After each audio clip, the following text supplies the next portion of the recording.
You know myself. Historic first meeting. I'm Tommy Christopher. Hey, Tommy. We know each other well online. How are you, man? How are you? So what are you doing here?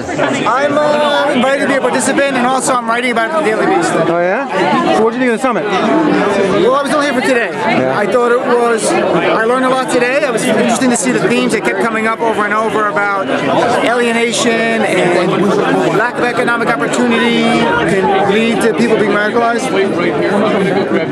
Sure, right here? Yeah, wait here. Sorry.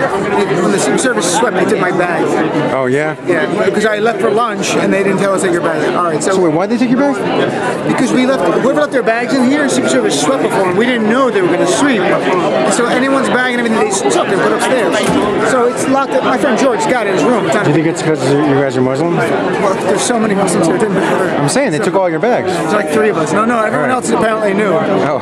So, good seeing you, my friend. Take care. Good luck at the stadium. No, I thought it was good. I mean, I thought it was informative. I thought that President Obama's his comments were really especially helpful on the fact that Muslim Americans feel right now a sense of fear in America.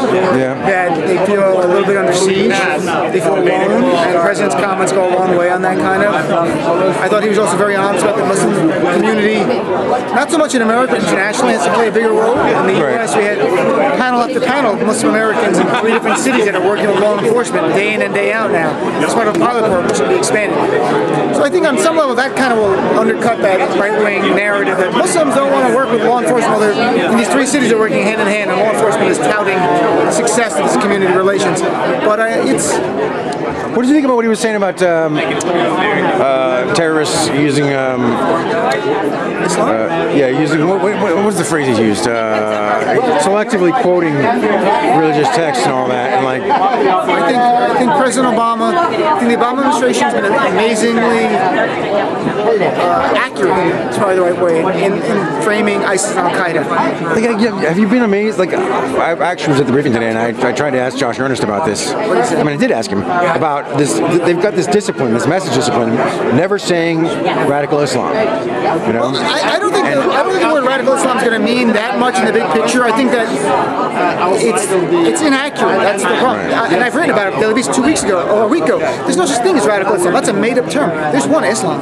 There are radical Muslims. There are Muslim terrorists. The faith itself is the faith. It's just like there are Christians who commit horrible acts. And Christianity kill a doctor, like George Teller. They kill a doctor. Yeah, but I mean, there's like a million different kinds of Christians. Well, there's nobody. No, but there's one Bible. There's not radical Christianity. There are radical Christians.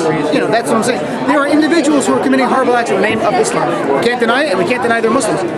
What we have issue with, it's not based on the faith or sanctioned by the faith. That's what the real issue is. And we're trying to make that distinction for people. And you have some on the right that want to use terms like it's about Islam. They're playing into what Al Qaeda and ISIS want. They are helping them recruit. And it's either they don't grasp it, which maybe that's the fault of us for not making that clear, or they don't care. And they should care because it's going to hurt American lives. Ultimately, if the right continues with this narrative that it's Islam, it's not Islam. ISIS. I see you on TV a lot, but I haven't seen you talk about this specific issue. Go ahead. I probably have talked about it, but you don't see me a lot. I'm sure you probably have, so I don't want to be insulted. No, it's because not I do. How you can see everything I'm on. All right. So, what do you say? What do you think about the lack of countries in the region, Muslim countries in the region, putting boots on the ground and helping out militarily? I mean, you see Jordan, you see Egypt involved, you see the UAE involved, you see Turkey involved on some level. Boots on the ground, at some point, I'm not a military expert, but military experts are saying increasingly there need to be boots on the ground to fight them. And the leadership should come from the Muslim world because overwhelmingly, as the president said accurately, overwhelmingly the victims of ISIS and Al Qaeda are Muslims. Yeah. In fact, literally, the State Department had a study out, about 90% are. Every day, ISIS is killing Muslims. That's what the fight is. So, at some point, I hope the people of the countries will demand that their leaders will send boots on the ground to confront ISIS. Because ISIS you can fight like that. Al Qaeda is much more decentralized. ISIS is a military. It's out there. You can fight them. Yeah. So I think they should be doing more. I think they're doing some, and it's I probably should know this too. But what's your national origin? I'm American. Well, you know what I mean. My dad's Palestinian. Palestinian. My mom's Italian. Half Sicilian, half Palestinian. I Wow. can assure you this. Nice. The And Sicilian are you like a side- devout? I mean, I know you do a lot of speaking on TV about Islam, but are you like a devout Muslim, or are you like one of I those? pray 5 times a day. It's part of who I am. I'm probably similar to many Christians and Jews, where it's part of your DNA. It's part of who you are and who you Well, I are. mean, you got like Catholics, like who go to, the Catholics go to mass on like Christmas and Easter, and then somewhere in between. Somewhere, that's probably somewhere between the line, but I mean, it's a big part of who I am. I mean, Islam is really just about your relationship with God, frankly. I pray every day. I mean, my relationship with God is really important to me.